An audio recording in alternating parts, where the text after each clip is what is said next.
भारताचे एक सार्वभौम समाजवादी धर्मनिरपेक्ष लोकशाही गणराज्य घडवण्याचा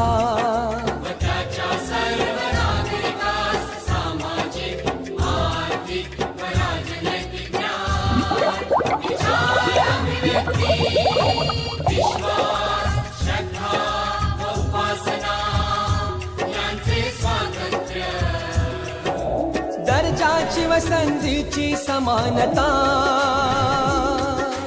निश्चितपणे प्राप्त करून देण्याचा